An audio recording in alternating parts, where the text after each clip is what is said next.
Hello, and welcome to Economy 2.0, brought to you by the Silvio Gesell Foundation and the Henry George School. My name is Josh Sidman. First, a word about our upcoming episodes. On Tuesday, May 20th at 1 p.m. Eastern, we'll be joined by Philip Ullman. Philip was formerly the head of the Cordant Group, which was the UK's largest independent staffing agency with a workforce of over 10,000 people. More recently, Philip has founded and serves as the chief energizer of the Mana Journey, which is a new streaming platform that focuses on exploring the present and future of economics and politics. And then on Tuesday, June 3rd at 1 p.m., we'll talk with Willem Boyder. Willem is an economist who has held positions at Yale University and the London School of Economics, as well as being the chief global economist at Citigroup from 2010 to 2018. He's written extensively about the global monetary system and was one of the very first mainstream voices to discuss the ideas of Silvio Gesell in relation to the challenges of contemporary monetary policy. A reminder about how these episodes work. Economy 2.0 is meant to be a conversation. Anyone in the audience is welcome to join in. To do so, please use the raise hand button under the React tab on your Zoom toolbar. If you have your camera turned on, I'll add you to the screen when it's your turn. You're free to use the Zoom chat, but neither I nor the featured guest will be able to monitor the chat during the meeting. So if you have something to say, I encourage you to raise your hand and join the conversation. As a reminder, these episodes are recorded and will be posted on the YouTube channels of both the Silvio Gesell Foundation and the Henry George School. All right, today marks the 10th episode of Economy 2.0. Quite frankly, the concept of the series itself is still a work in progress. So I'd like to reiterate our evolving vision of what this series is meant to be about. As I've spoken about before, my work is primarily concerned with advocating for the perspective of the economist Silvio Gesell. The idea for this series grew out of a course I taught last year at the Henry George School entitled Silvio Gesell Beyond Capitalism versus Socialism. That course is available on the YouTube channels of both our organizations. In that course, I spoke about my specific vision for an alternative economic model for the creation of economic zones where people could work, collaborate, and conduct economic exchange under fundamentally different conditions from those of the mainstream economy. I have two main reasons for pursuing this idea. First, I believe the conventional economic system is irrational and unjust. It distributes the proceeds of economic activity in a way that is not in keeping with natural or moral law. Second, I'm concerned that there's a significant likelihood that in the not too distant future, the conventional economy could cease functioning in the manner to which we're accustomed. So thinking about alternatives is both about improving upon the performance of the current economic model and also preparing for the possibility that the systems we all depend upon to sustain our lives may not continue to work. So this is intended to be both an intellectual exploration as well as a practical exercise in disaster preparedness. As I worked on developing and communicating my own ideas about how to design an alternative system, I became aware that a lot of people are thinking along similar lines and are developing their own ideas for how to do things better and how to be prepared in the event that the current system breaks down. But one thing I noticed about many of these people was that they seemed to be operating largely in isolation from one another. One person here would be developing Model A, another person over there is developing Model B, but there's not a lot of dialogue going on between them, and I consider this a problem.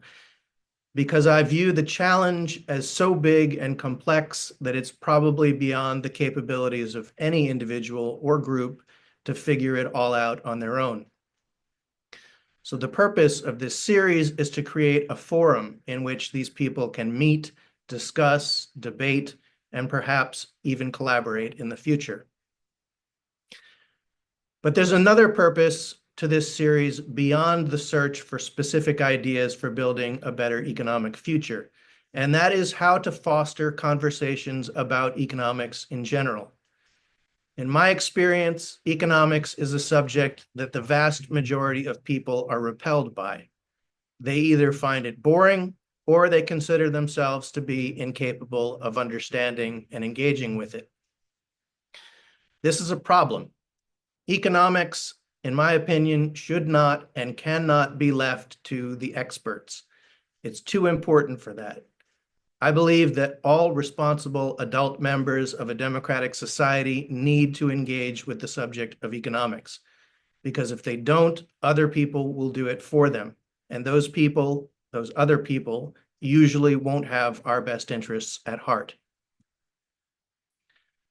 Before the creation of this series, I was part of an ongoing discussion group that met weekly for a few years to talk about economics. We called it the Natural Economies Conversation. It consisted of a group of 6 or 7 people who were brought together by a shared interest in exploring alternative ideas for building an economic system that is more in keeping with the laws of nature than the conventional economy we live in. But it was also about learning to have better conversations about economics, conversations that aren't limited to economic experts. One of the participants in that group shared a saying that has become something of a mantra for me. He said, "The conversation is the work." I believe that deeply, because a conversation isn't just an exploration of ideas. It's also a coming together of individuals to engage in joint exploration and collaboration. And it was in that context that I first met today's guest. So let me bring him on screen.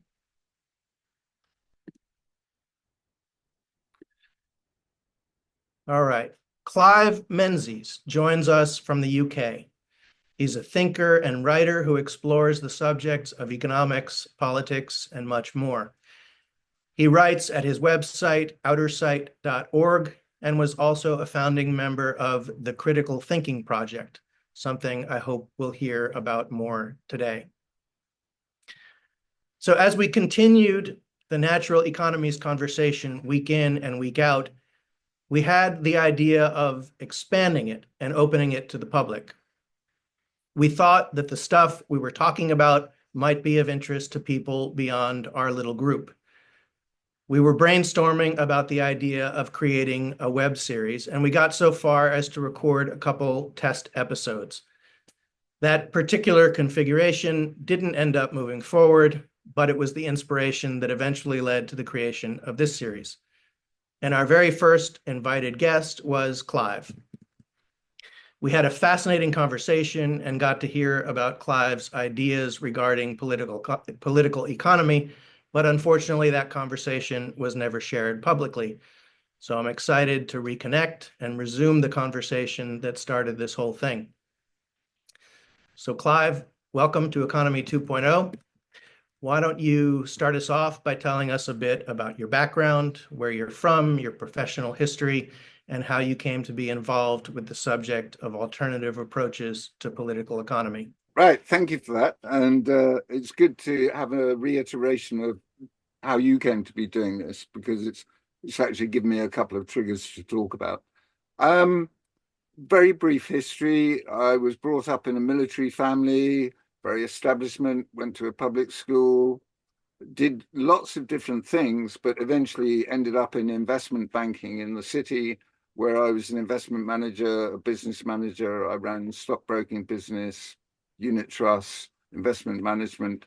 Had previously owned my own firm. I worked for Jardine Matheson for a while. And I was made redundant in 94. Found it very difficult to get a job, even a job less well paid than the one I had, because I was seen as something of a threat, having had a fairly senior role. Um, and long story short, I sort of jobbed around a bit, did some contracting work, but in the midst of that process of being unemployed, I suppose, I started to become very conscious that I'd been brought up in a very straitjacketed view of the world, and that there was actually a lot more going on than I realized. And as we moved into the 2000s, and the false, well, I described as the false flag attacks on the Twin Towers, that really started my fundamental exploration of everything I believed. And I talked to a lot of people about what was going on, and for various reasons that I think people who've been on this journey are well familiar with, people didn't want to engage. It was too frightening. It meant revisiting their whole worldview. Then the financial crisis of 2008 happened. I did happen to be back in investment management with a marketing firm that I co-owned with three other people. And that dramatically altered our future prospects. It was a business that was quite young and it was going extremely well, but the financial crash basically invalidated the business case for it. So there was a runoff period. I was running it, but I started to explore the whole source of that particular manifestation of financial catastrophe. And of course, it led me through history to the 30s crash and previous crashes. Um, I was also prompted to re-examine this idea of a climate crisis in 2009.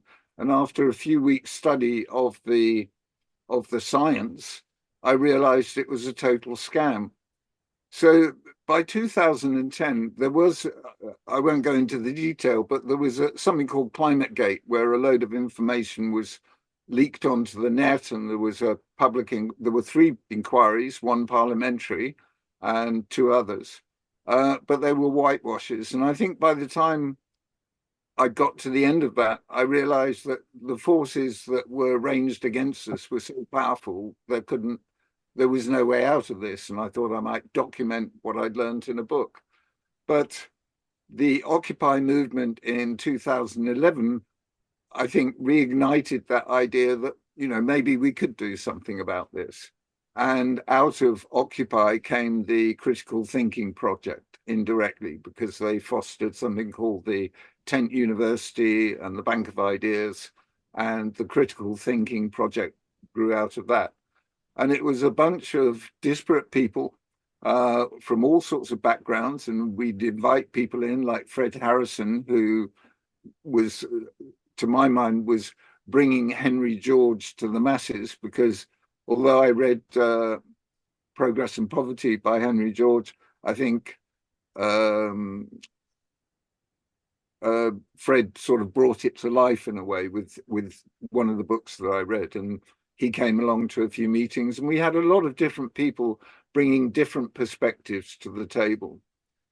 And we essentially evolved a purpose which was who rules, how, and why. And our work on that lasted about no more than 5 years, because I think by 2015-16, we'd more or less come down to a fundamental analysis of root causes, which were institutional hierarchy, root causes or flaws. So institutionalized hierarchy, misallocation or theft of the commons, and usury, interest on money, primarily. And I think we spent the next 2 or 3 years trying to spread that idea, to get it discussed and examined and explored, whilst we continued to work on how do we actually get out of this mess. And we looked at universal basic income, land value tax, all of the things that would be familiar to members of the Henry George Society. And we also studied the work of Silvio Giselle as another possibility. And quite unexpectedly, we were invited to write a paper in response to Bernard Lietaer's article on global monetary reform in the King Abdulaziz University Islamic Economics Journal. We were quite surprised to be invited. We put all of our research at that point into the article, and it was published unedited. And I think I said at the time, this is something of an Exocet missile into the establishment that one day will strike home. And now being able to talk about the things that I talk about and being able to refer to a bona fide economic journal has been of considerable assistance. But the critical thinking project was using, if you like, deductive logic to come to its conclusions. In other words, could we prove this X, Y, Z, etc.? But what I became aware of on my journey of discovery, that there is a whole dimension to our thinking and our existence which is not susceptible to analysis by logic.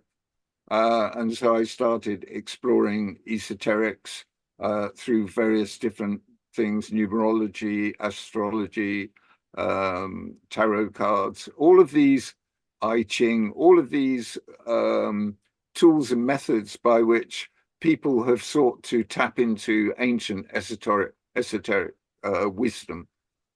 But also, we continued our work on money, which is really the subject of this conversation.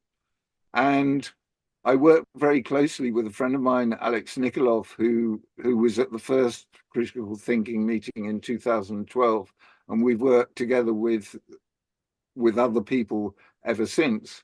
And he and I got involved with something called the Digital Currency Global Initiative in 2020, which was an ITU, International Telecoms Union, joint venture with Stanford University, where we were trying to, we helped kick off the idea of having a taxonomy of money, because I think the IMF had one, the tree of money, and the World Bank or someone else, the Bank of International Settlement had a money flower, but they didn't actually get to the nuts and bolts of what money is, what it does. And I suppose what we tried to create was something analogous to the periodic table for chemicals to categorize money and its attributes and how it operates. So that was our first paper, which was published by the Digital Currency Global Initiative, DCGI. And then we went on further, and it became very apparent to Alex and I, and in conversation, that actually money itself is the problem. It's not interest on money. It's this idea of simple exchange as the basis of through a proxy, using a proxy of money. But this idea of simple exchange, which basically organizes everything in society, other than in families or small groups who don't use money. And so we've been on this sort of journey of discovery, and we did come up with a model. You referred to economic or money models. We did come up with a sort of prototype model, not for someone to implement necessarily, but to spark ideas as to how we rethink the whole way we organize ourselves. Because to our mind, economics is a subset or a consequence of money, and it is not the main event, if you like. The main event is money is the way we organize ourselves, and money is wholly inadequate to deal with the complexities and the richness of human relationships and human transactions, experience, skills, and wisdom. Money ignores that. The money itself becomes the arbiter of value rather than us having direct association with real value.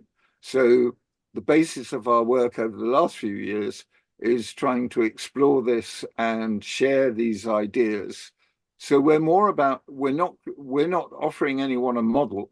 What we're saying is there there is a process which is very similar to what you're doing, which is basically we have to co-create alternatives. And there won't necessarily be one alternative, but there could be many alternatives, but they would need to be interoperable and would work together. But in different circumstances, different conditions, different ideas take hold. And I guess the closest analogy is the open source software movement, which has been going since 1980, effectively, or around that time, and has created most of the tools that are used by all of us today. And it is that process which is crucially important. So typically for an open source project, someone would create something that they thought was useful for them and they would share it. And then other people would take those ideas, refine them, and similar projects or competing projects would come along. And sooner or later, you would distill down into an accepted standard way of doing things. And there may be two or three alternatives. But in that way, you've created value, but no corporation or strategic plan set out to create that value. It emerged from this process. So that's the overriding methodology that we think is the way of the future. And there is, within that way of living and organizing, everybody is a sovereign being, but we are codependent, and we have to self-organize amongst ourselves rather than relying on the visibly criminal and corrupt corporate institutions, whether it be state, private, NGOs, religion, because they're all dancing to the tune of money. So that in a simple way as possible is my journey thus far. So we're now, if you like, trying to enter into dialogue about these ideas and get other people to think, not in the same way, but to think about the fundamentals, because our thinking has been clouded by this idea that if I do something, I must be directly rewarded for it, or I must be given something for it, or something. There is this idea of obligation that I won't do this unless I get paid. Whereas the reality of how we lived until the adoption of money is quite different. People didn't live by barter. That's if you like, a sort of back engineering of money and saying, well, if before money they must have used barter. Well, they didn't.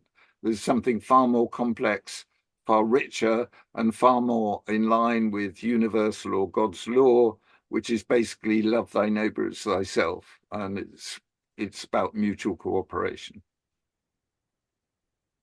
Okay, excellent. That's a great introduction.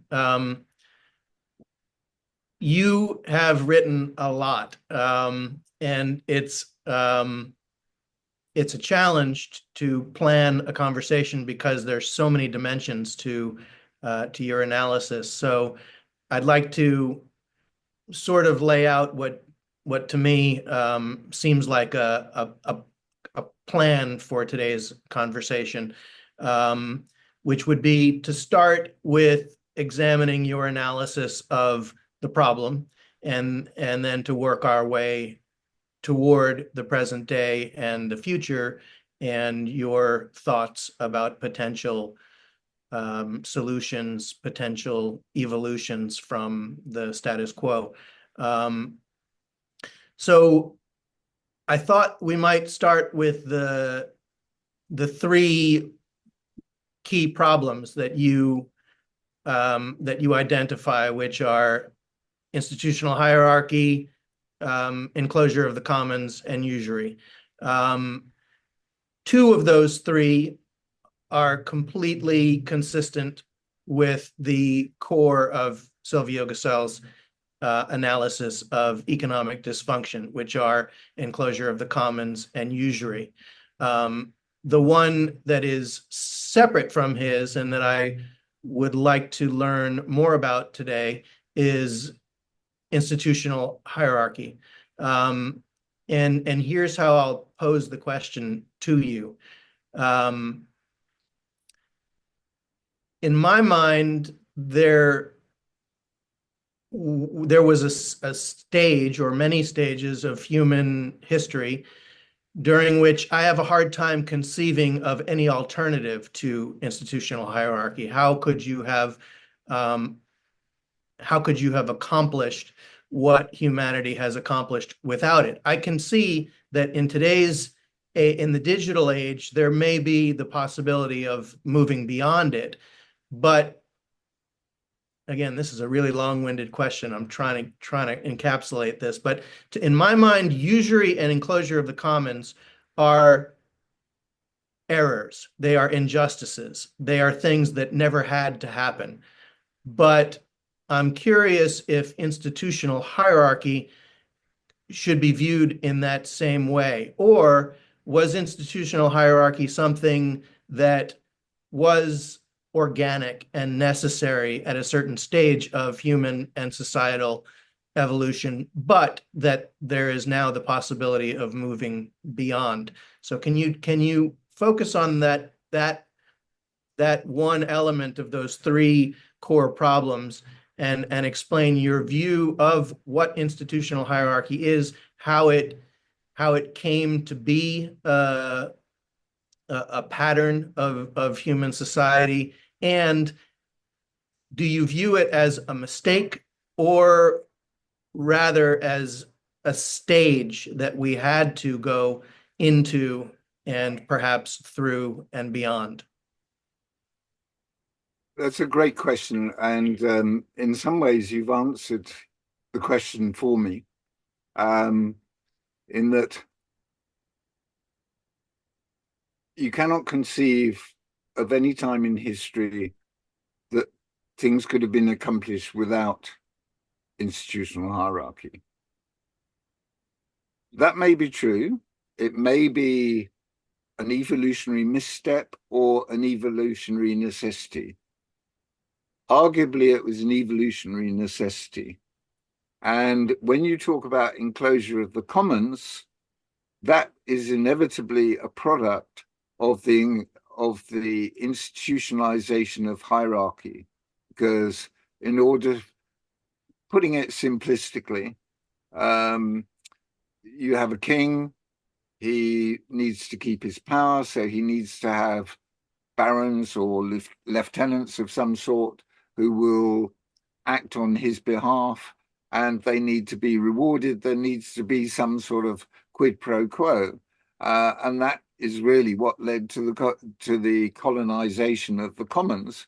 Was that the hierarchy, those up the top of the pyramid, wanted greater rewards, and kings, in order to retain their power, had to dish out more and more, so they would dish out more and more land or commons to the people that would support them.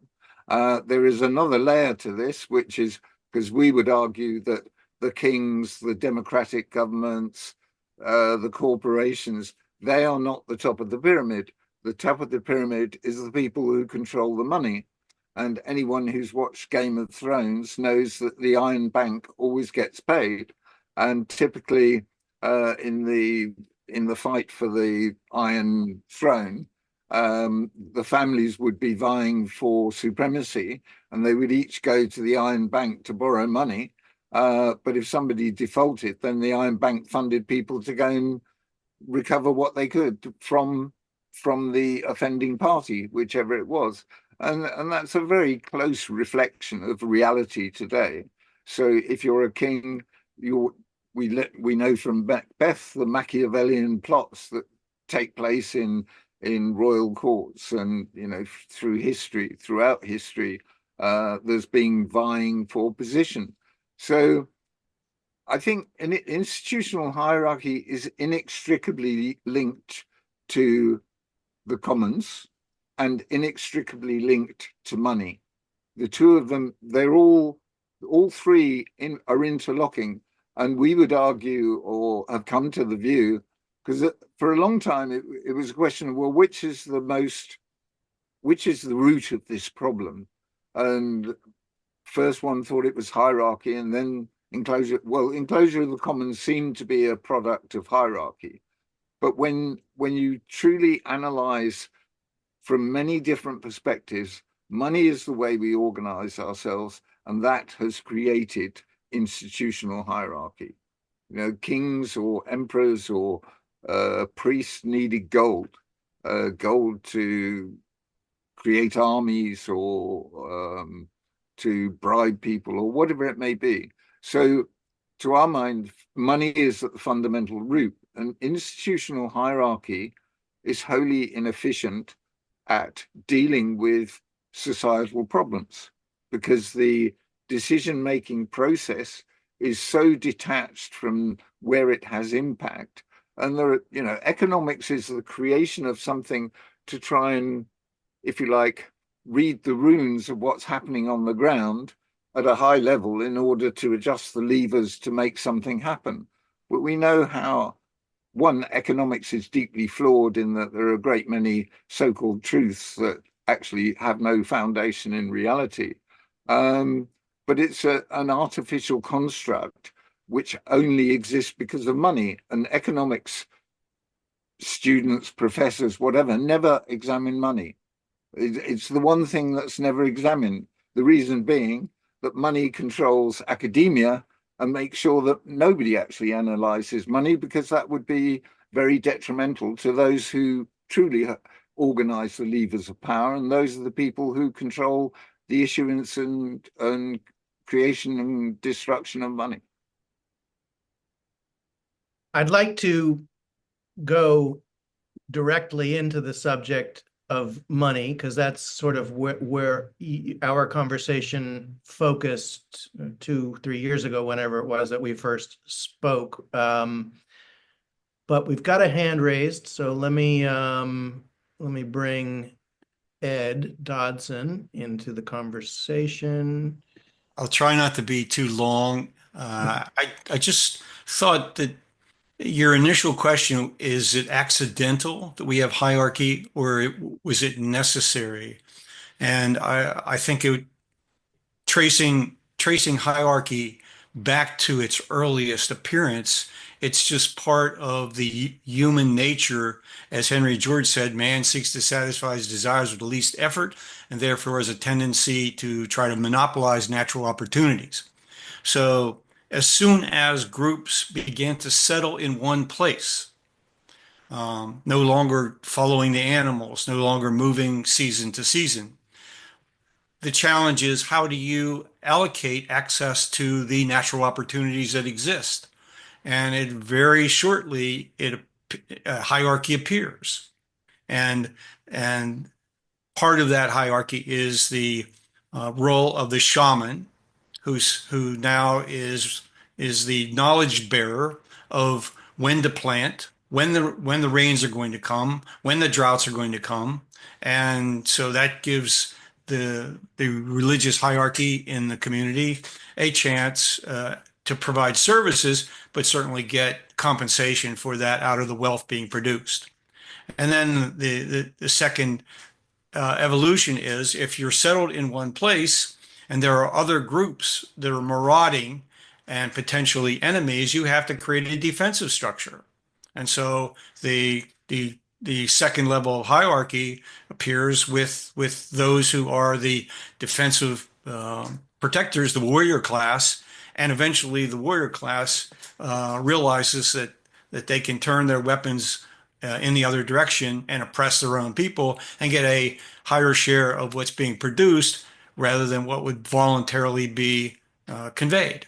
So I think that the real key to changing the relationships within groups is settlement, and and then it takes a long time for relations to change, to give people who are the producers more of an opportunity to mitigate the hierarchy. And maybe that's what, the growth of democracy, the growth of individual rights movement and all that, comes about centuries later, or with certain religious practices. So that's all I have to offer. Great. Thanks, Ed. Clive, I'll let you respond to that before I continue. Right. Okay. Um, I think Ed is quite right. In our studies, we studied many perspectives, one of which was Murray Bookchin's Ecology of Freedom. And there's a very good diagram well, I say it's a diagram I created, but it was out of his text that showed this progression of institutionalization of hierarchy.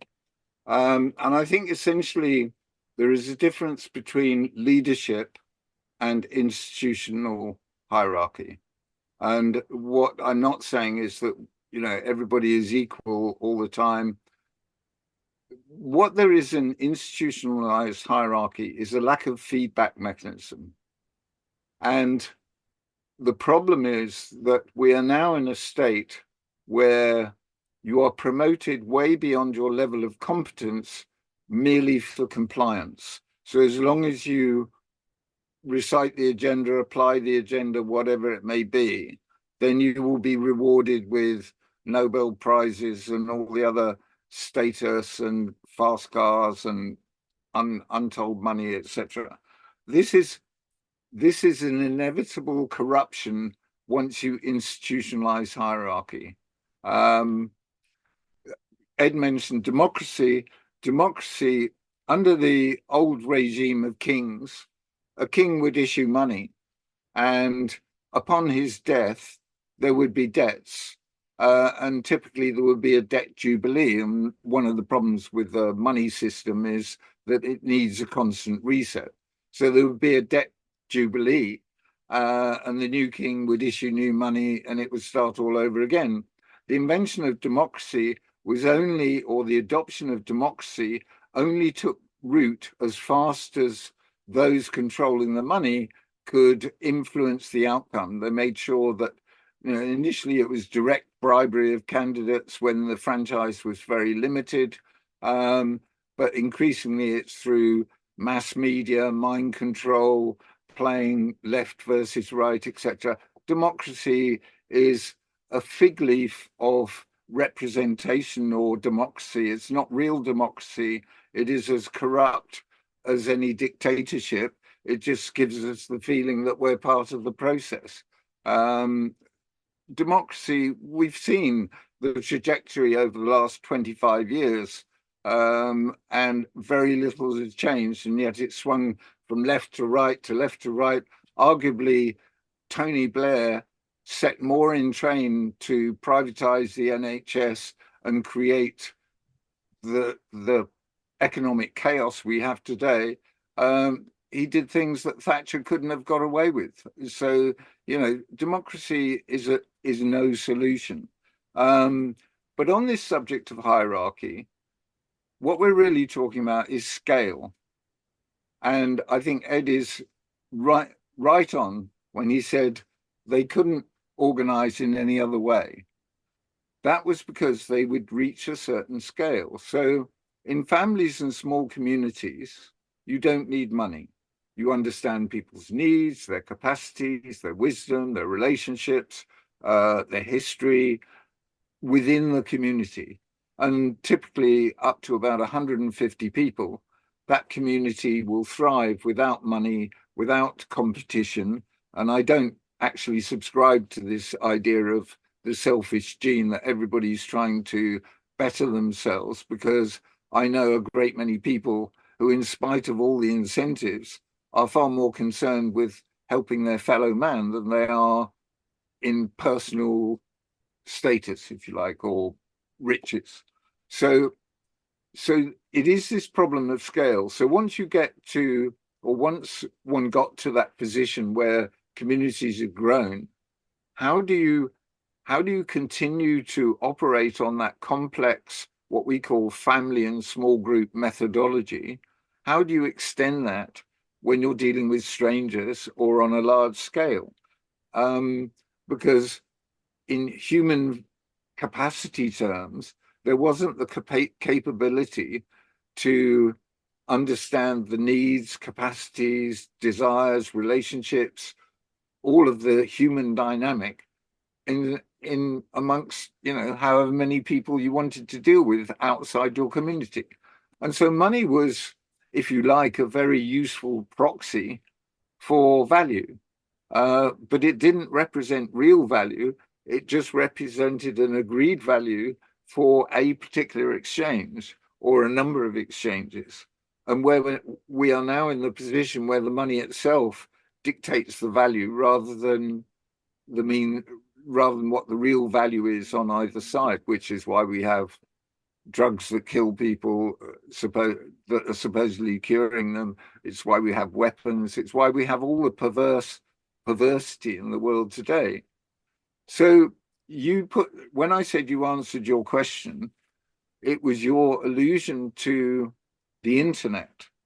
And unlike when money was adopted some 2,500, 3,000 years ago, we now have the technical capability with AI, blockchain, non-fungible tokens, all of the technology tools that have been created by this co-creative, self-organizing free software or open source software money movement.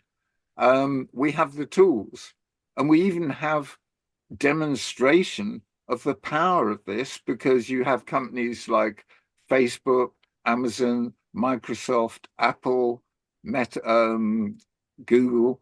All of these are worth a huge amount of money. They haven't invested in production. They haven't created anything. What they've done is they've colonized these tools and harvested everyone's data. And basically, they have monetized it because we live in a monetary environment. So we're only one step away from having an open source value system that totally dispenses with the use of money. And it's not that we haven't got the capability to do it. It's just that we're so ingrained or inculcated with this idea of monetary reward for everything that happens and the way we organize.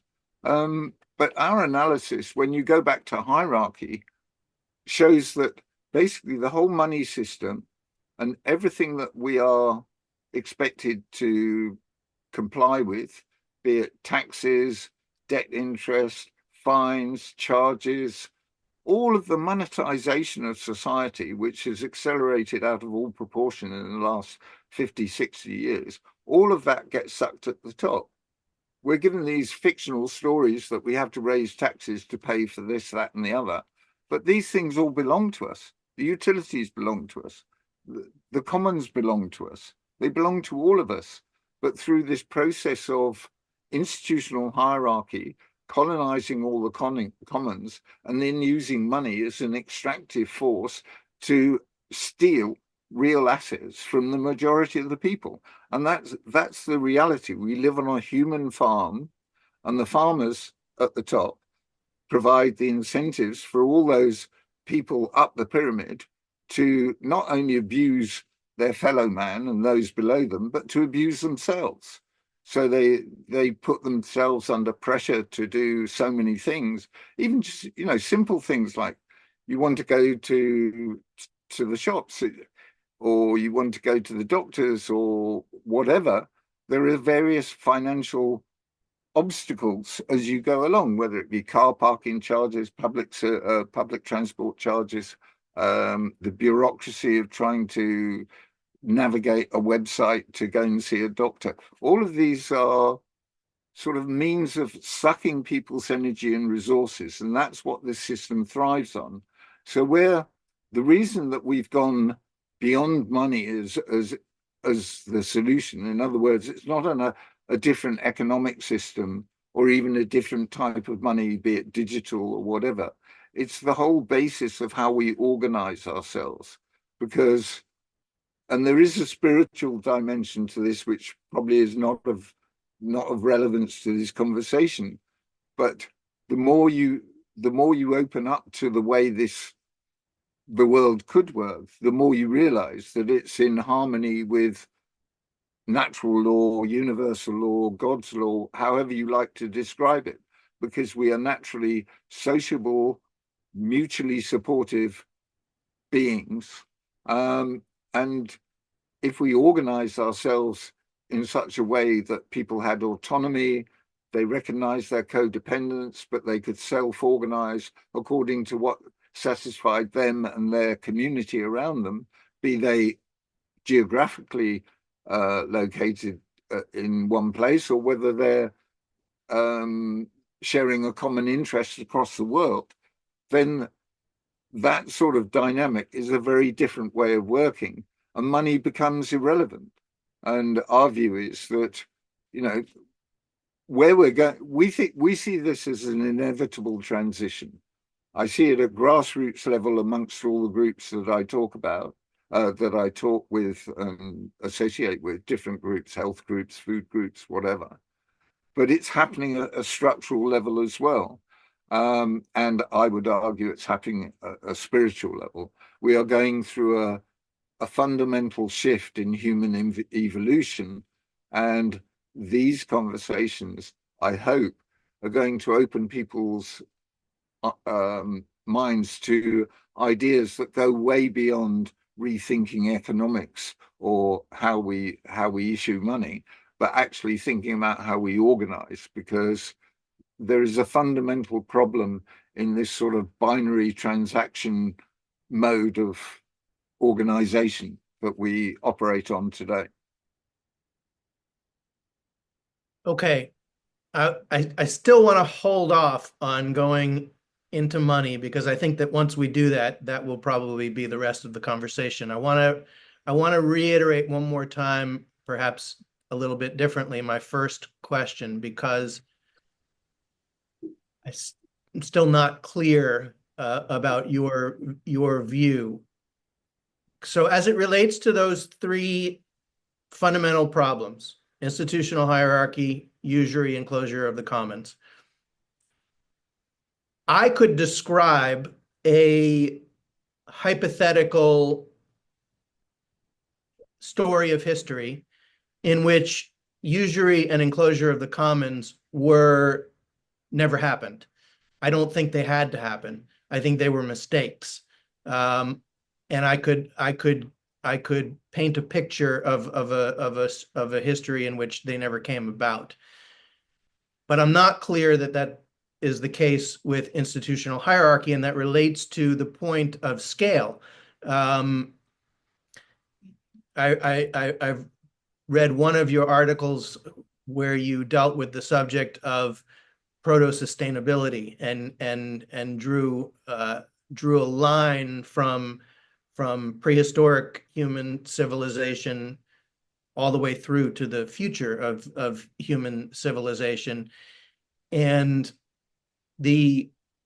my understanding of what you were communicating was that there is a fundamental dynamic that goes on at the family or small community level, which is deeper, richer, more natural than what we're all accustomed to in the context of a modern economy, that could potentially be rediscovered and reinvented in a digital global form. But how could we have ever moved beyond the stage of families and small communities without institutional hierarchy? Or is it fundamentally different from the other two problems, in the sense that it was a necessary stage that we had to go through, which would make it different from usury and enclosure of the commons, which I don't think we ever had to go through? Well, arguably, institutional hierarchy couldn't have been sustained without the other two. Because how do you actually ensure that people will do what you want them to do if you're a king or an emperor or a high priest? I mean, apart from mind games of psychology, and what have you. Basically, you needed to be able to reward those that would help you enforce your doctrine, whatever it may be. And I would say that enclosure of the commons was an inevitable product of that process, and that money was the tool by which you could extract as much value from people. So it starts with taxes, effectively. So, tally sticks were used in the UK for hundreds of years, and it was to pay the king because he had armies to maintain, he had his court and all the rest of it that needed rewarding. So money was very much tied into that. Could we have got to where we are without that? I mean, I've got to the point in my learning that I find it very difficult to be certain of anything, because I think we've been lied to by so much. And there is, if you like, there are levels of understanding. And at my current level of understanding, I accept that there may be higher truths that I've yet to arrive at. But in our research, I recall seeing evidence of civilizations that were not hierarchical. There was also, I think it was David Graeber and Richard Wengrow. And I remember I posted their conversation under the heading of paleopolitics. And basically they were talking about pre-literate societies, and they were talking about this idea of hierarchy or non-hierarchy. And they said they found evidence of quite a sophisticated understanding of hierarchy and the dangers of institutionalizing it or making it permanent. And they talked about groups that would be off self-organizing and doing their own thing for much of the year. And they would come together every so often, and for celebration, ritual, or for some sort of reason, they would create a city, a temporary city. And Graeber says at the end of the video that they built it up, they tore it down, they built it up, they tore it down, they built it up, and one day they didn't tear it down, and here we are today. So I think this is certainly something that was, I don't think we have a tendency to view primitive man as primitive minded, and I don't think that's true. I think whilst we may be eminently more sophisticated in language and perception today, I don't think they were any less thoughtful or deep thinkers. I'm also of a view that it is not necessarily the conventional history that we have today that applies. It may be that there have been ancient civilizations going back millions of years possibly, and there have been many cycles of civilization and collapse over the last who knows how many years. And if you contemplate that, if the whole of our modern society would disappear today for whatever reason, then those that would likely survive and persist would be the people who are closest to living in nature and not contaminated by technology and all the rest of it, because, without all the trappings of modern existence, the majority won't survive, for want of a better way of putting it. So I can't be categoric about the history that we've built our narrative on, but it seems logical and plausible that there was this limitation of scale, and because people wanted to do things on scale, and because, as Ed pointed out, this sort of vying for supremacy, creation of the early ideologies of identity, we're round-pointed stone men, and we're pointy-pointed stone men, or whatever it may be, then I'm sure those sorts of confrontations took place. But at root, it was a very hard existence. And I guess that if you were desperate for food and the next village had more food than you had, then there was a great incentive to go and maraud or whatever. So whilst that may be a fact, and whilst we see through media these sort of apocalyptic movies where when the world collapses, people turn on each other, turn cannibal or whatever it may be, I think the reality from my experience is that people are motivated to help others, particularly those they feel an affinity with. The problem is that we've spent so long being divided and being suspicious of the other, whatever he may be, by politics, religion, race, gender, whatever. But I don't think that's our natural state. I think we have a natural affinity for each other. But the whole system under which we live, it's a Hunger Games economy. You know, it's dog eat dog but in spite of that, people don't behave like that normally. I mean, yes, some do. There are bound to be a few psychopaths.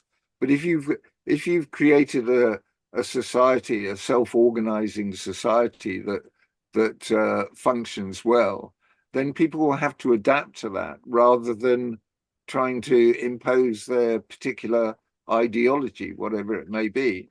Now, it seems like a huge leap from where we are today.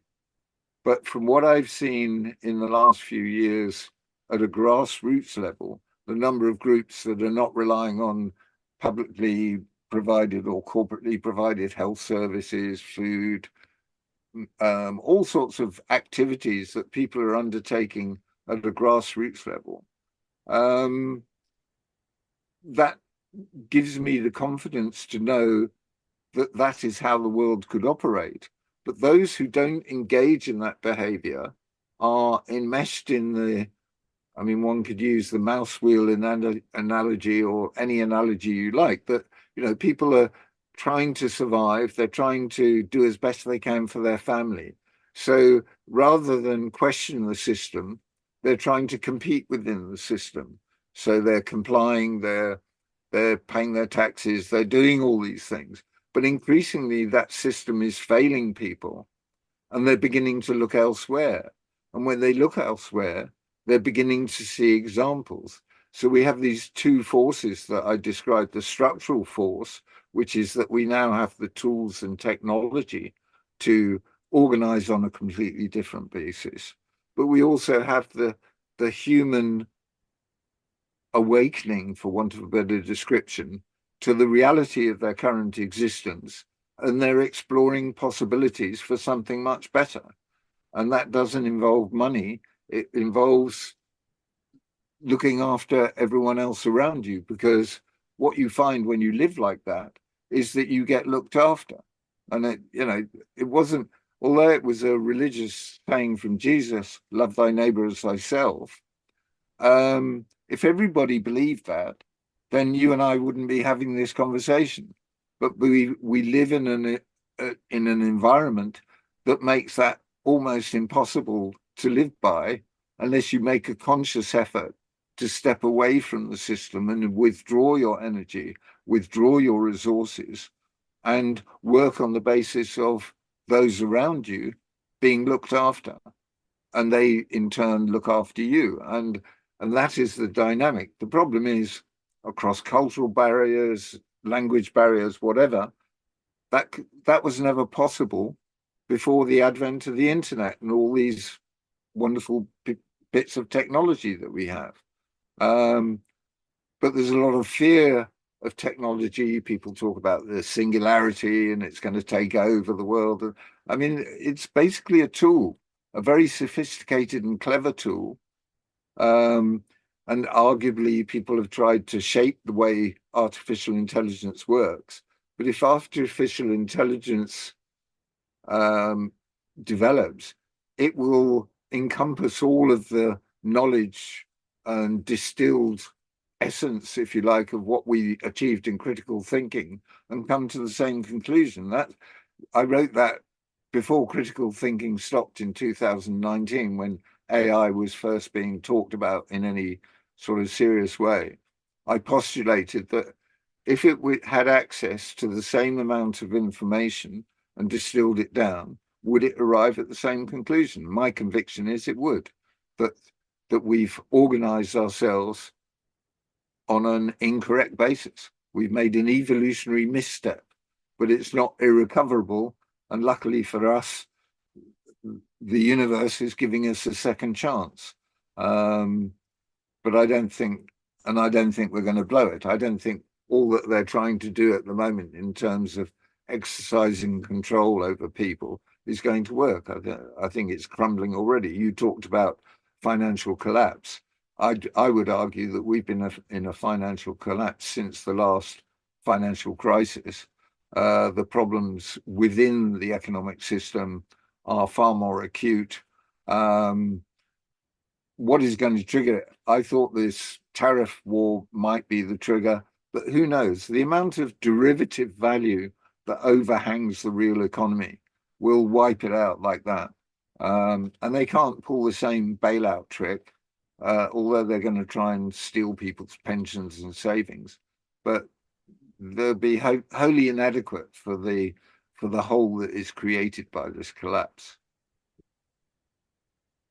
Okay, let's go into money and usury, because I think that is the topic on which I see the biggest gap between your worldview and mine, which of course mine is based on the analysis of Silvio Gesell. Silvio Gesell tells us that, or rather, let me take one step back. What I thought I heard you say is that usury is an inevitable consequence of money. And therefore, if we want to live in a world without usury, we have to live in a world without money. Is that an accurate characterization of your position? It may be overstating the case, but where money comes from is very important, because those who issue and control money hold the power, irrespective of interest. I mean, interest to some extent is icing on the cake in exploitation. It's where the money actually comes from that is important. We talk about exogenous and endogenous money. So for banks, money is endogenous. In other words, it is part of their process that creates money.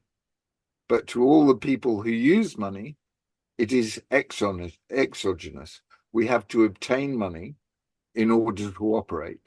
So we can't get money without giving something of value, our time or resources. So that in itself is problematical. And when you have power and you have the power to create money, then you can ration money, and you may ration it by using credit windows or whatever it may be, or you ration it by charging for use of the money. In effect, they're renting out tokens, and the interest is the rental for the tokens that they've issued. I think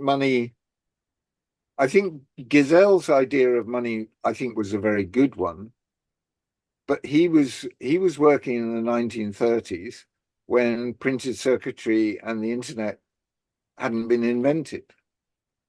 And I'm no Gesell expert by any means, but we explored that. Whether usury is inevitable, or it's certainly not necessary, but I suspect because of the greed dynamic that money creates, it would be an inevitability. Does that make sense?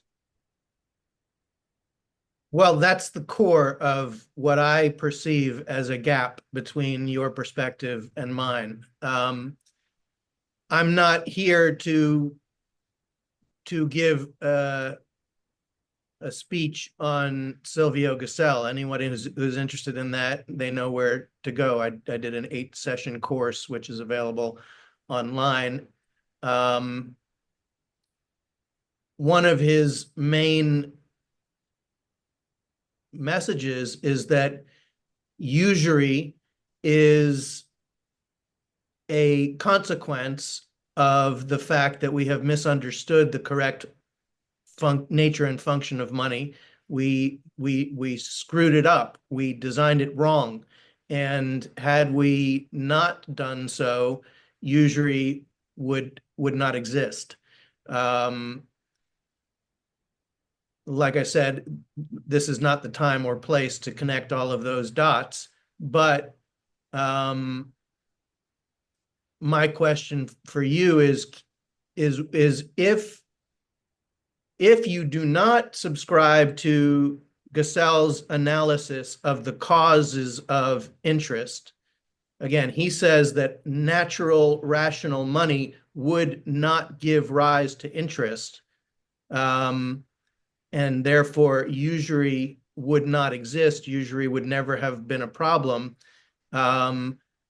If you don't subscribe to that, what do you attribute the existence of interest and usury to at a root level? Where does it come from? Well, National Socialist Germany introduced the idea of social credit and the work of C.H. Douglas and Kelso and others, which was exactly on this idea. How do you create a money system that doesn't actually involve usury? I think it's possible, but like Gassell found in his day, there were very powerful forces that would stop it gaining currency, for want of a better way of putting it. I mean, you're familiar with the Guernsey experiment in 1820, are you? No. This is something that we cited when talking about money and banks and what have you. Essentially, after the Napoleonic Wars, Guernsey was economically a basket case. The seawalls were crumbling.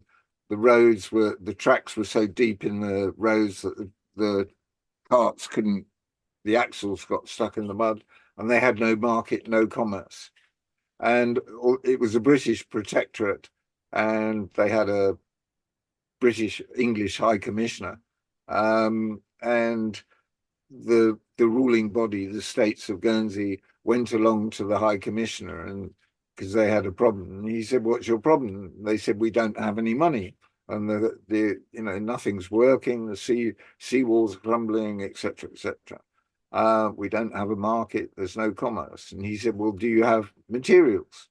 And they said, "Yes." "Do you have men, labor, etc.?" And they said, "Yes." He said, "Well, what's the problem?" And they said, "Well, we don't have any money." And he said, "Well, why not create your own?" And that's what they did. And they spent it productively into the economy. And it was very successful. Within 2.5 years, they had a functioning market. The infrastructure was greatly improved. And within 10 years, it was such an economic success that the banks moved back in and put a stop to it. And the same thing happened to Gassell, as I understand it, with his experiment or what have you. So there are powerful forces in the world that control money and thrive on usury. Arguably, they're talking about introducing digital currency, central bank digital currency, without interest, issuing it without interest. But the problem with the money system, it's fine and dandy if you've got if you've got enough. What about all the people who don't have enough money? I mean, that to me is the fundamental question. People talk about sustainability and inclusion. And they talk about financial literacy as a means of inclusion. But if they have no money and they don't have the opportunity to earn money for whatever reason, how is the system serving them? It's not. Basically, we're saying there's also a very important factor that we've not discussed, and that is the components of value. And the components of value are need and capacity. Conventional economics talks about supply and demand, but basically somebody's need is essential to ensure that capacity has value. Because if you've got the capacity to create something and nobody wants it, then it has no value. Similarly, if you have capacity and or if you have a need and you can't fulfill it, then that has no value. So those are the two essential elements of value. And we live in a society where capacity is valued and need is not. And that's a complete omission in terms of how we organize ourselves, because needs have value. I mean, Alex, who I talked about, who I've worked with, he talked about why it made sense to deliver croissants and champagne to someone in the Antarctic, because you think about all the economic opportunities it creates along the way. I mean, that's a very sort of rough overview. He explains it in his own unique way. But basically, someone who's in intensive care is creating value by their need, because without their need, you wouldn't have created all the wonderful technology or whatever it may be.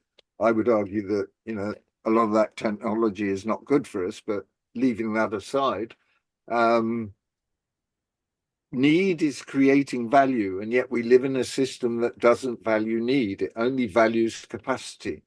So when we're talking about money, that is one of its deep drawbacks in terms of the way we organize ourselves.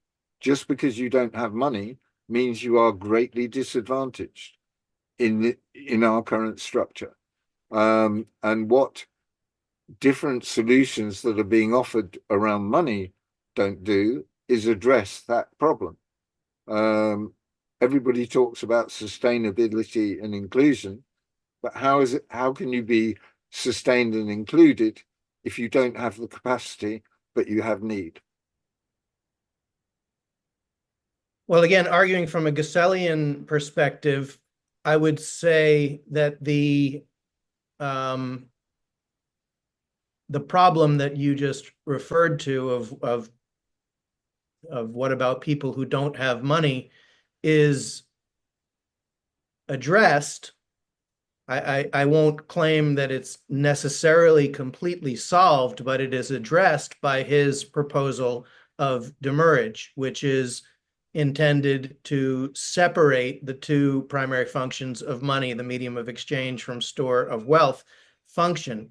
Because if you deny money the store of wealth function via demurrage, which is a pre-planned, consistent decline in purchasing power intended to incentivize constant circulation, then the possession of money becomes a problem.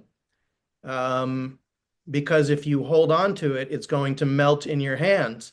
And someone with a need for it, someone who has an immediate use for that money, is doing you a favor by taking your money off your hands. And that's one of the key messages of the Robin Crusoe parable, which is how Gussell introduces the subject of interest. He says that in a natural economy, a lender is doing as much of a favor, if not more so, a borrower is doing as much of a favor, if not more so, to the lender as the other way around. So the question is the problem of interest and usury inherent in money, or is it inherent in bad money? And the follow-up question is the future that we all aspire to but cannot yet fully envision, is it a future in which we have moved beyond money, or is it a future in which we have improved or perfected money.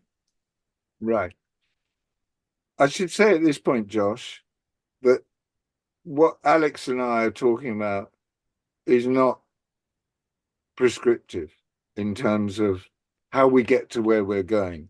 And it may well be, as you were talking, it occurred to me that what you're proposing or working on may be one of the many different solutions to this problem.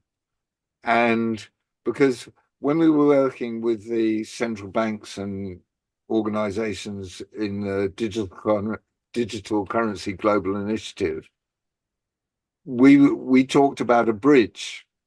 We see this work, this self-organizing, distributed, autonomous, self-organizing mode of operation at some point in the future where money will have no value. Where we are today, getting people to experiment with that idea is extremely difficult, because if they've got assets or value that they want to preserve, they need some sort of comfort that if they go and look at this, they're not going to lose this, as it were. So we talk about a bridge, and we actually put forward a paper proposing digital currency central bank digital currency as a bridge to this future. So it could have two functions: to collect the data, the unique non-fungible data relating to every transaction and relationship, but at the same time offer interoperability with a value system that prevails today. So if you had assets, you would engage with this monetary or value system because you had the comfort of knowing that you could retrieve your dollars, pounds, euros, whatever it may be. So I don't see this conversation as an either or. I see it more as, is the gazelle approach valuable to help us get to where we're going? And from my understanding, it may well be. C.H. Douglas's social credit ideas may be another mechanism that somebody else might want to play with. But rather like in the open source software world, there could be many different approaches to how we get to where we're going. And I guess what we're talking about is principles rather than models. You talked about economic models. What we're talking about is fundamental principles of how we organize ourselves, rather than talking specifically about economics. And those fundamental principles are to do with wholeness, which is essentially when we have these discussions, rather than in a typical corporate or public environment where everyone has to pretend to be perfect, we actually expose our flaws, our weaknesses, because that's how you build trust. And that's what we did within critical thinking. So, and it's how I conduct my relationships with everyone I come into contact with, other than bureaucracy, where it's dangerous to do so. But that is the basic. So wholeness is a very essential element. The process of self-organization, which doesn't have chairman and treasurers, and it's a sort of fluid group that people come and go, and people take a leadership in one particular conversation and somebody else may take leadership in another. And the last principle, if you like, is an evolutionary process.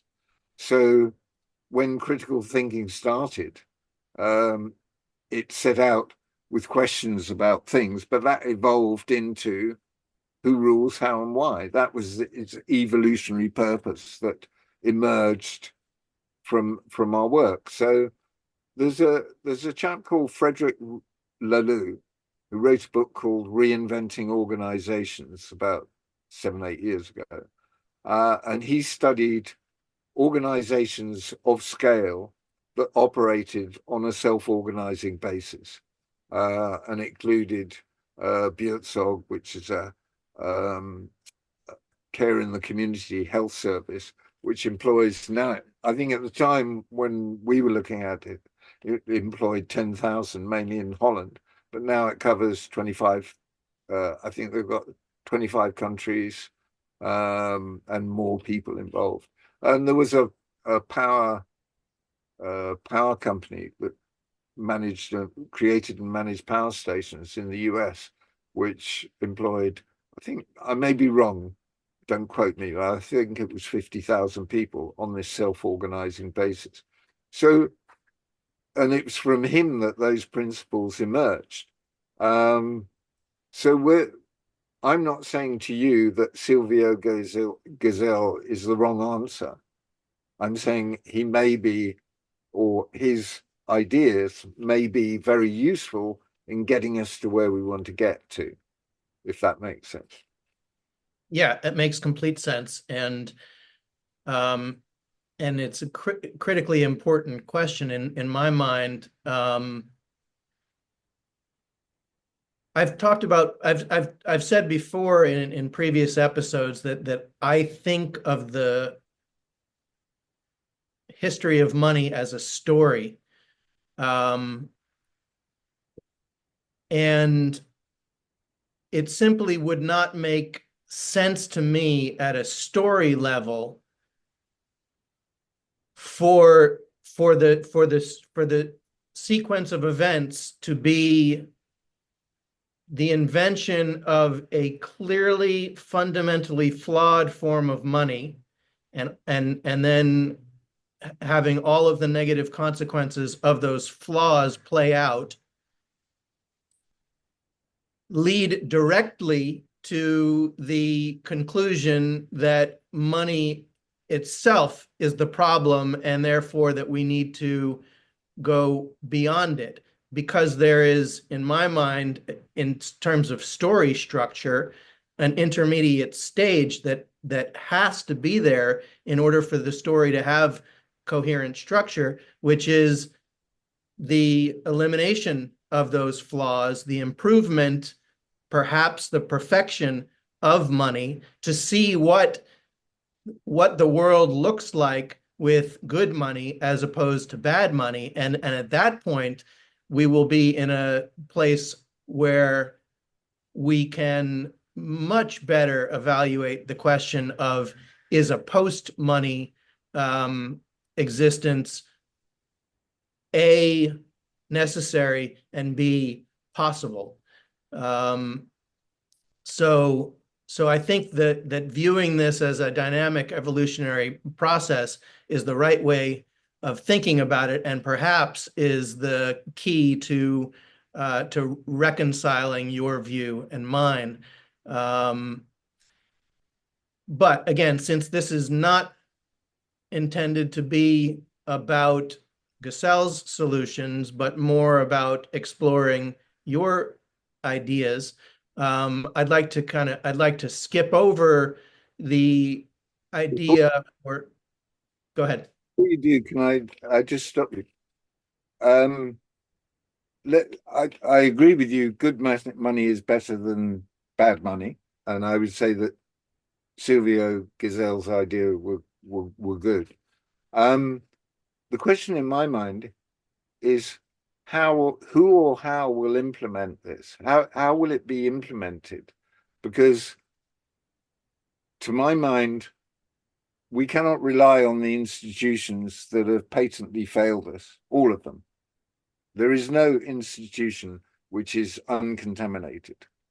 So basically it's down to us.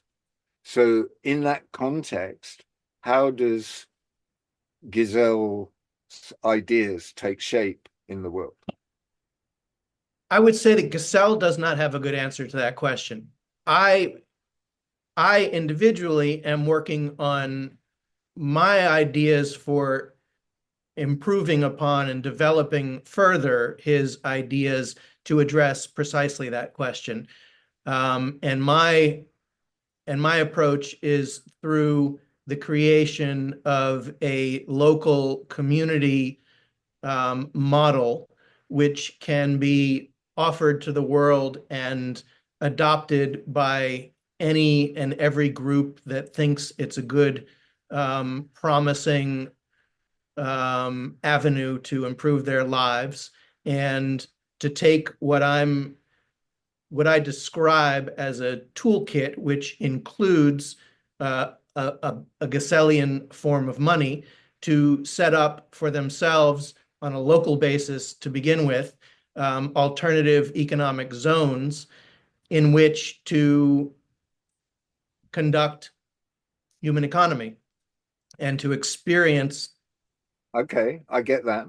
So effectively, what you're starting is an open source project.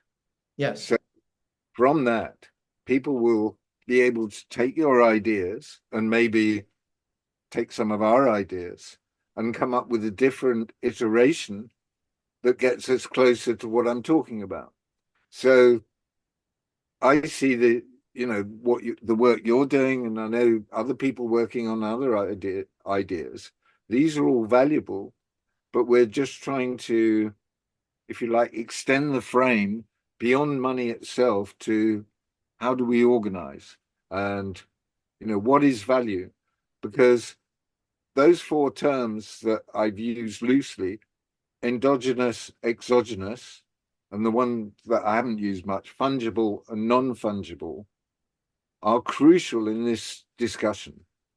Because if your money is endogenous, in other words, if the value is created out of your activities and your relationships, then that's fine and dandy for you.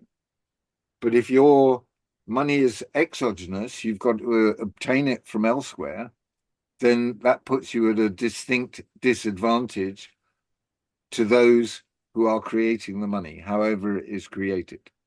And so endogenous, we would argue that money needs to be endogenous and it needs to be non-fungible, because it must represent the unique value of any particular transaction or relationship. Because the obvious drawback of money for us is that money carries no information. You don't know where it's come from, where it's been.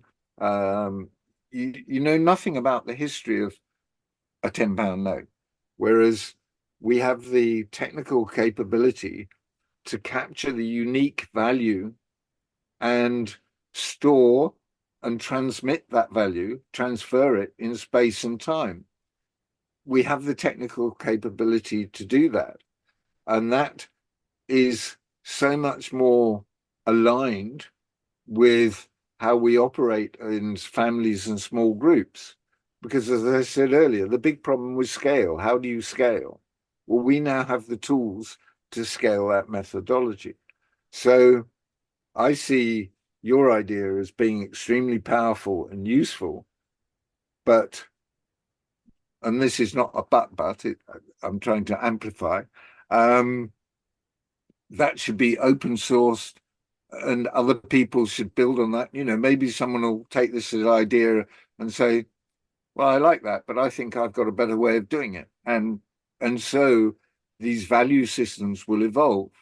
And my conviction is that I don't have to go around sort of preaching to the world that we must do this, because I see it as happening all around me, that this change it's inevitable. There is a shift in the whole dynamic of human organization that is very difficult to see if you watch the media and all the chaos going on. But that is a necessary manifestation of the decline of the old system, the death and destruction, in order for these new ideas to take root, to interact and become a reality. So we're going through this transition, and I think your program, wrong word, your ideas, along with many other ideas, are stepping stones, as what the work we're doing. It's a stepping stone for someone to take and improve. I'm not saying that we've solved all the problems, because we haven't, but we believe have a fundamental understanding of how we've got here, and that money itself is the problem. Whether it can be improved sufficiently to reflect what we say is ideal, this distributed, autonomous, codependent self-organization. If money can fit into that, great. Or if it can be a bridge to that, even better, you know.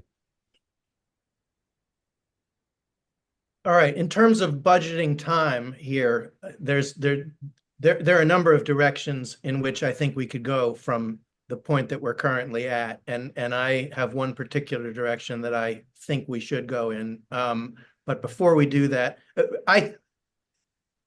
as I've said before, I don't, in the long run of this series, Economy 2.0, I don't view these sessions as being standalone episodes. I view the conversation that we're having today as being just a starting point, and I hope and expect that we will visit with you again down the road and have an opportunity to go down the paths that we could go but don't have time for today.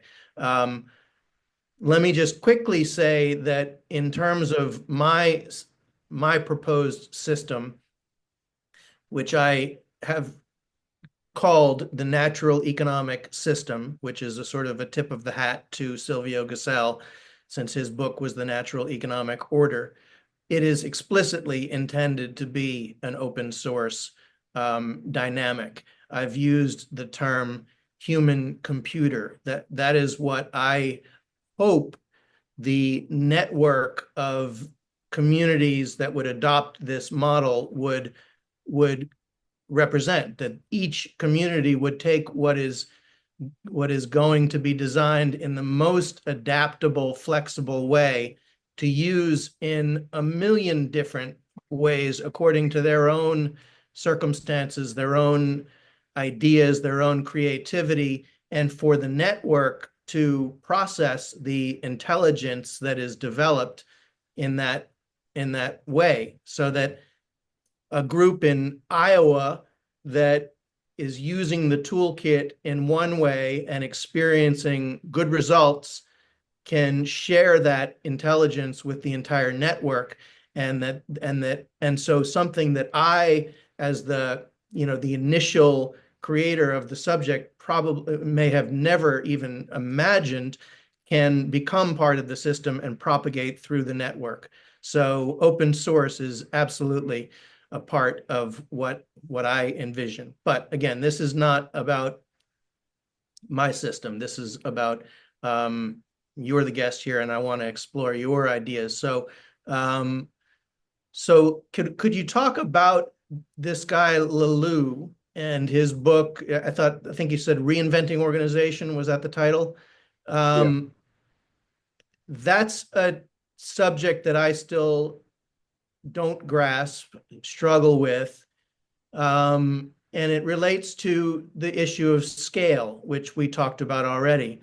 It's not hard for me to wrap my head around the potential for much deeper, more complex, more natural, beneficial dynamics operating at a family or small community level. Where I get stuck is envisioning how those dynamics can extend beyond a small group.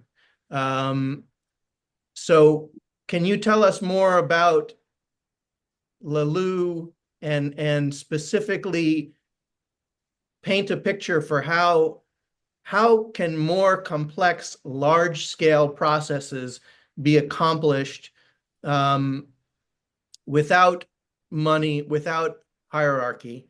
How could you build an automobile without those things? Okay. Two things. I read Laloux a long time ago, and my memory is not sufficient for me to give you a treatise on Laloux. But what I will do is answer your question with something that I've been involved with for 2 decades or more, 2.5 decades. And that I've used the Debian, which is a Linux-based operating system. I've used Debian since 2002, something like that.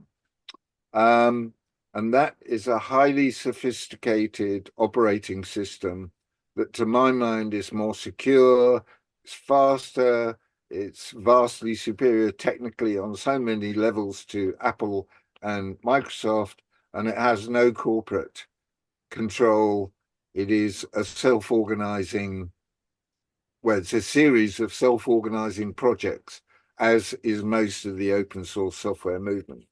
So Debian I know very well because I was involved in, as a non-technical person, I learned about how Linux systems works, and I got involved in giving feedback, and when I found solutions to problems, I'd share them online and they would be adopted and things like that.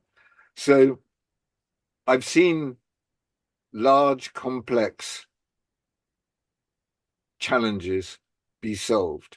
So whether you're talking about the Samba project, which runs a lot of web pages, or, you know, there are so many tools out there that are a product of this open source methodology, self-organizing methodology.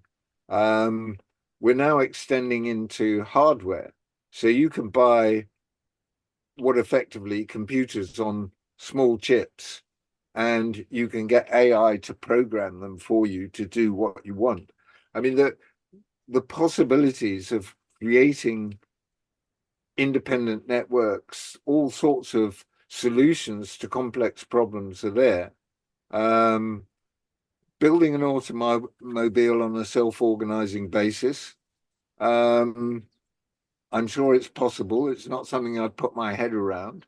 And I'm not going to attempt to persuade you that it's easy or it's going to be done tomorrow. But the ingenuity of man is such that I think we can do anything we want to do.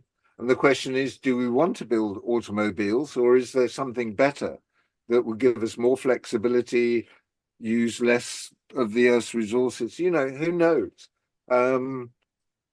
I think we're on the cusp of a revolution, not just in the way we organize, but the way our consciousness level is rising. And we're going to be much more adept at doing what's good for us and everybody else, rather than creating things that that have pluses and minuses, but the minuses outweigh the pluses in many instances. And I'm not anti-car, by the way. I think that electric cars, for example, are an evolutionary cul-de-sac. I mean, it's just how we came to this is there's only one reason that electric cars are being pushed: money. Because money is driving the climate crisis narrative, which is false. It is driving the electric car narrative. It's driving everything. It lies at the root of it. And arguably, whether your ideas would negate that sort of natural inevitability of bad things happening, I've yet to judge. But I think it certainly couldn't be worse than what we have today. Okay.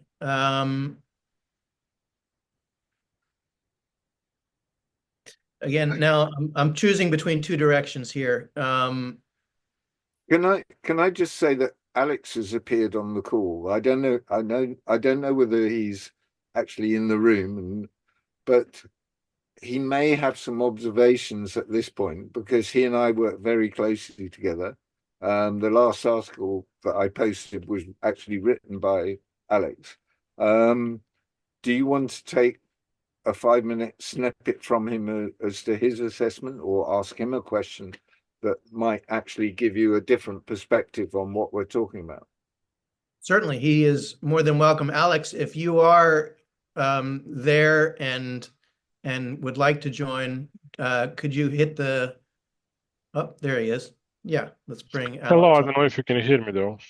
We can hear you loud and clear, Alex. How are you? See you Perfect. soon. Thank you very much, guys, for the offer. Thank you very much for the nice show.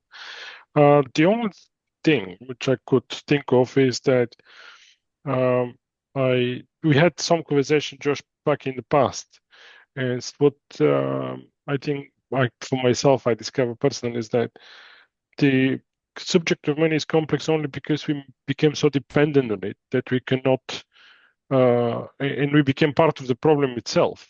We are the ones who believe that if we work hard and etc., we'll succeed, independent of everyone else, which is factually incorrect.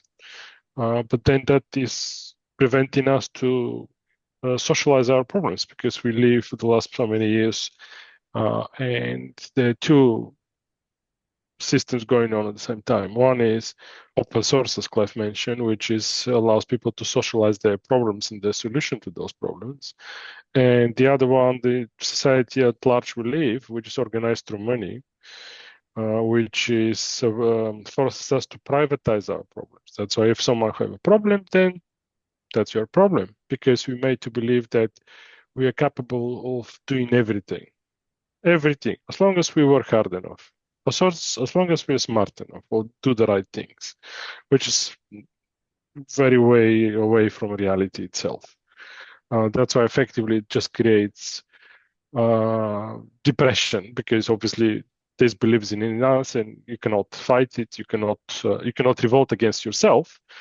Why this is important is because people then try to solve somehow something else, not themselves with reality, but something else. That's why let's fix the tool. I think we should see the money as a game, because it's a social construct, and any social contract can be represented as a game.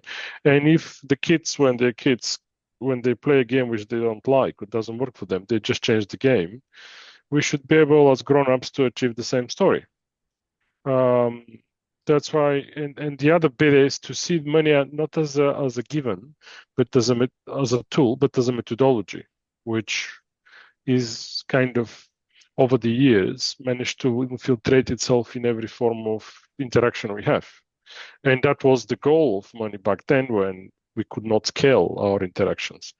But today, for the last 50 years, we accelerated in this ability. That's why probably it's good time to consider if we can benefit from this acceleration and change not so much the money as fix the issues we see, but the method, the purpose. If the question is if we can improve the purpose of money, or if there is anything better there to help us to organize, to organize ourselves better, to live better, because we did not have anything else back then, and then we adopted money or its methodology effectively. It wasn't working over time. That's why we discovered it's a cyclical. We try to use different things like tobacco, stones, and so many stuff, as we know from the history. Now we have another paradigm shift where we have structural change, which is driven by knowledge and scale. That's why we probably need to see and think about how we should, first of all, try to try to harness the power of the ongoing structural change, and to see how we can create a system which allows orderly transition between the current way of organization and the future one. Because at the moment, what we are observing outside is that this is like a brute force research and development thing.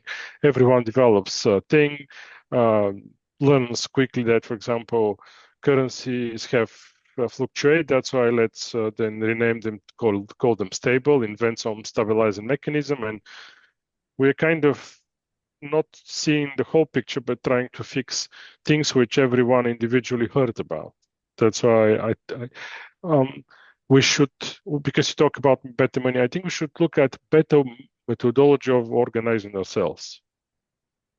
And that makes the whole thing inclusive. It doesn't, because most of the stuff, one thing which I forgot to mention, Giselle lived in completely different time from point of view of technology, of society, and so on. That's why he had a good ideas based on the facts he had to back then.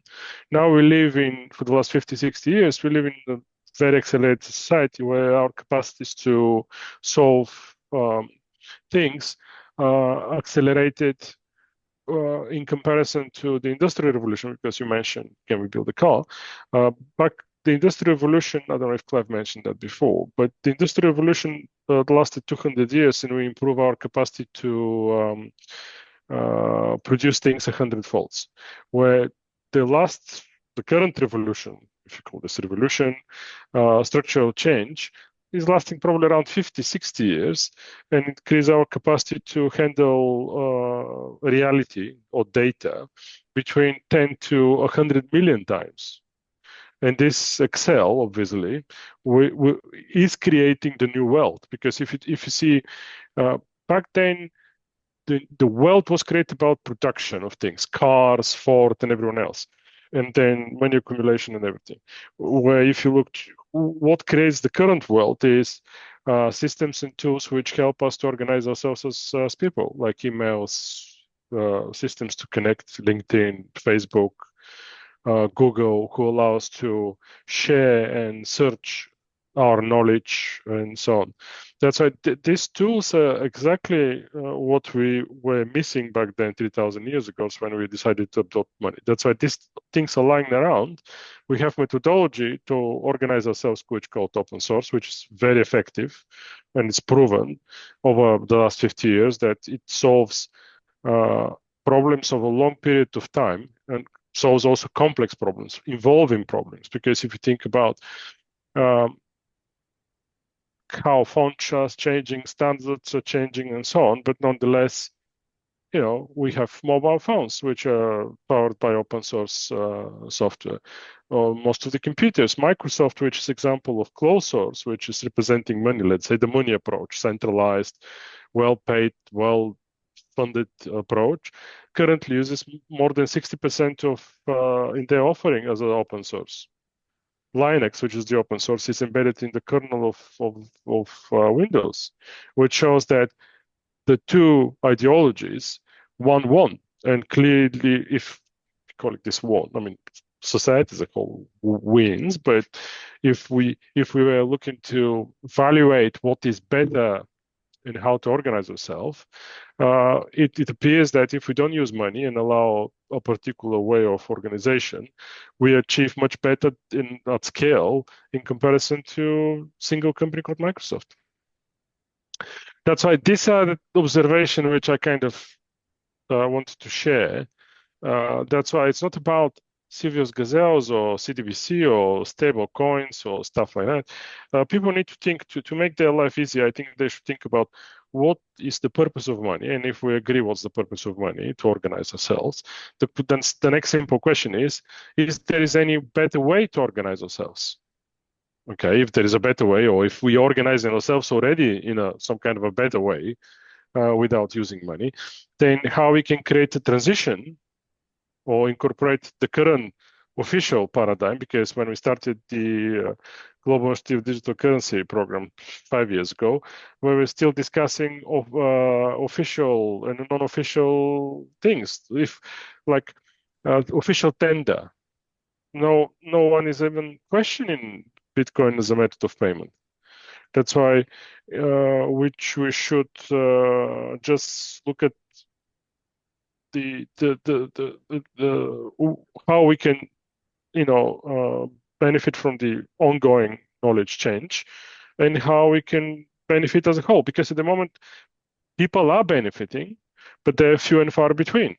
The owners of shareholders of Google, Microsoft, Facebook, and the like.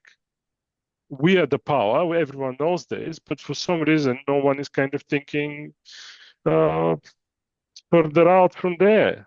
That we already tested these systems, and we have to socialize them one way or the other. And not only that, but we socialize the methodology. We are socializing the platforms which are keeping all this thing going. But for some reason, we cannot make the leap. And I think the issue why we cannot make the leap and understanding is that because we're in the problem ourselves, We're the executor and victim of this. That's why we cannot extricate ourselves out of it to allow ourselves to think and accept the fact that we can do better out of money, because we've been so conditioned to this and we're so dependent to money that everyone on this call will agree that if I stop his account tomorrow, they will suffer significantly. I mean, maybe someone is living in the woods somewhere and have a house and etc. But even they may suffer if their mobile stops or internet connection stops, something like that, which relates to money. But Okay. Again, to recap Um, this, we have a structural change, which is knowledge driven, and we just need to simplify the whole topic. Otherwise, it becomes very complex and people get lost. all right. Thank you, Alex. Clive, we've only got about 8 minutes left, so I want to try to wrap this up in such a way that we set the table for round two whenever whenever we're able to make that happen. And I thought maybe a way to do that would be to mention the gentleman who brought you and me together originally, which is our mutual friend Mark Lewis. Mark was a member of that natural economies conversation that I spoke about at the beginning. And Mark wants to live in a world where economic exchange is obsolete, is unnecessary, is archaic.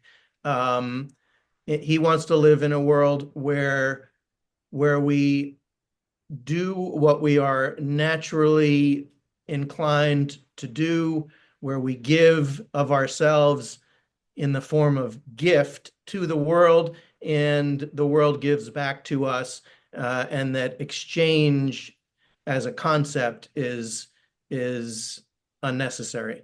I think that's a beautiful vision, but I'm a little bit more of a skeptic in the sense that I view that prospect as being probably hundreds of years into the future rather than tens of years into the future. And I think that the sequence is critically important because human nature is not fixed, right? Human nature is formed by its environment. And if you try to skip a step, in my opinion, if we were to try to jump all the way forward to Mark Lewis's beautiful vision, I think it would potentially result in disastrous consequences, because I don't think that the human material is ready for it yet, because we haven't passed through the necessary intermediate stages. And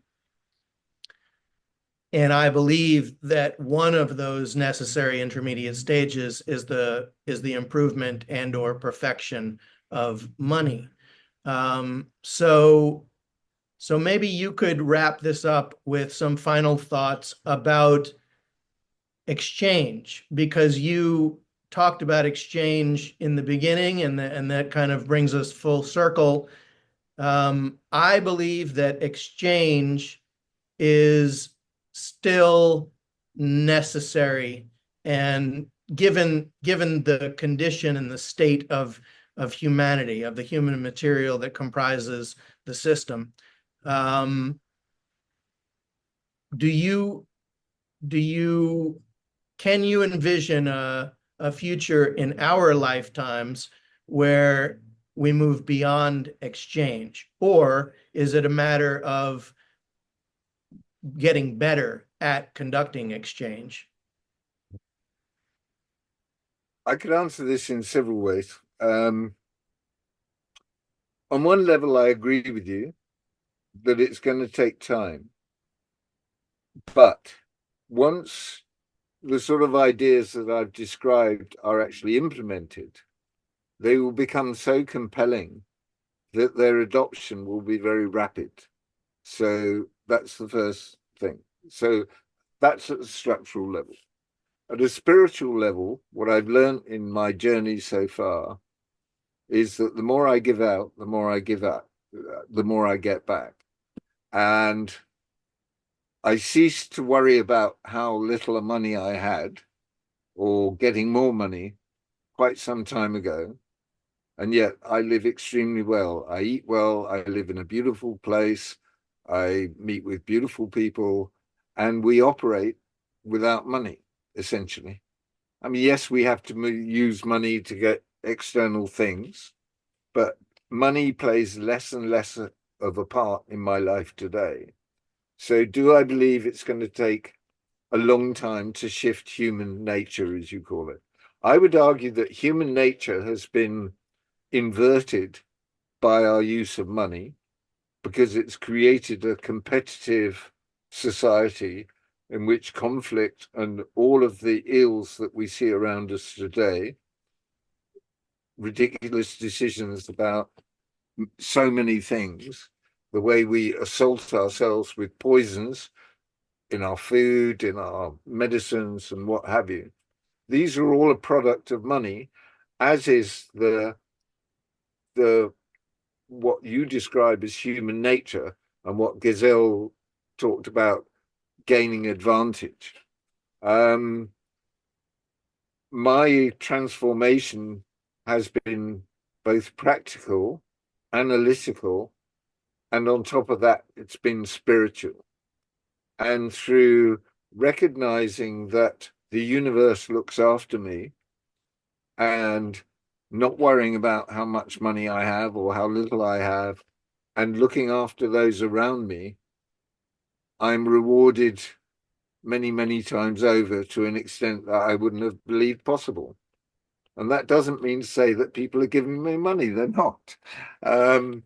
So Mark's vision, and I think, that's why he and I got on very well in those conversations, is not a million miles away from mine. Arguably, if everybody worked on the basis of love thy neighbor as thyself as their overriding mantra or way of living, then you and I wouldn't need this conversation because we wouldn't need the tools to affect this change. But the reality is that, people have very different beliefs. They've been brought up through a system of a systemic abuse from a very early age. We've been abused and we've been turned in turn into abusers. And we self-abuse through living in the system. And getting out of that is it's almost like you're shedding a skin, or you're burying yourself. Your past self is now dead to you because you've become a new person. And so that involves a lot of trauma, involves grieving, because you do grieve for the person that you thought you were. Plus, you think all those decades that I lived with that mindset, what would I don't actually think, what could have been had I thought differently, because I don't think I'd be here unless I'd gone through that. So there's no sort of looking back with regret. I don't regret anything. Everything in my journey has led me to where I am today, and I'm very grateful for bringing me to this place. So it's a psychological and spiritual shift that is taking place. And I'm very much with Mark in terms of where I'd like to be. But from a practical point of view, I see that we need technical help to get there, if you like, or methodical help to get there. As Alex was saying, we need to question the rules of the game. We need a different method. And exchange is a method that serves us very badly. Whereas this idea of direct value, that is, we did put together a prototype, I think I mentioned, and it is on a website, which I can give you and you can share. And it's basically about creating a ledger of accumulating value. So in conventional bookkeeping, there's profit and loss, and everybody's competing. And if you give money away, you've lost value. And if you get money back, you've gained value. I mean, this actually gives credit to both need and capacity. So if somebody's need is satisfied by somebody else's capacity, then that creates value within the system. But it's not, and both parties to the transaction are credited with that value. So they haven't had to exchange value as such. They've been rewarded by the overall system that is keeping a tally of the value they create. And because of lines of trust, and without getting too complex this late in the conversation, then you build up a sort of fabricate a mesh network of people all creating value as part of the community. And if you're outside of the community, how do you join the community? You have to adapt to it. You can't game the system because there's nothing to extract from it. So it does away with crime and all those things because there's no way of gaming the system. All you've got to do is create value, and it is recorded. And we have the tools to do that. I mean, there's a lot of technical complexity to think about, but it doesn't have to be complex in its usage. It can be very simple. All right, excellent. Let's leave it there. There's obviously a lot more to talk about. And I hope we will do that before long.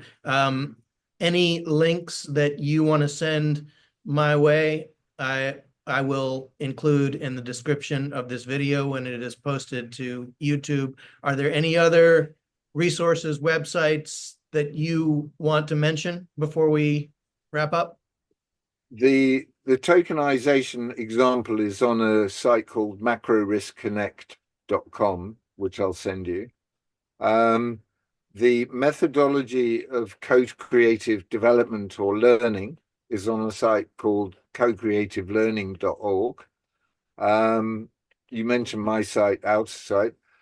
Eddie, Alex, and Eddie is an artist, and a lot of the work we did discussing value and the topic we're on today, we had conversations whilst printing, silk screen printing. It was the environment in which Eddie referred to it as thinking and making. And the work there was recorded on a website called invisibleuniverse.org. But I can send these to you afterwards. Those are probably the main ones. All right, excellent. We'll post those links. And thank you. This is a fascinating conversation, hopefully the first of more to come. And thanks to everyone else for joining us. We'll see you all in the next episode in 2 weeks. Everyone have a good day. Thanks very much. Bye. Bye-bye.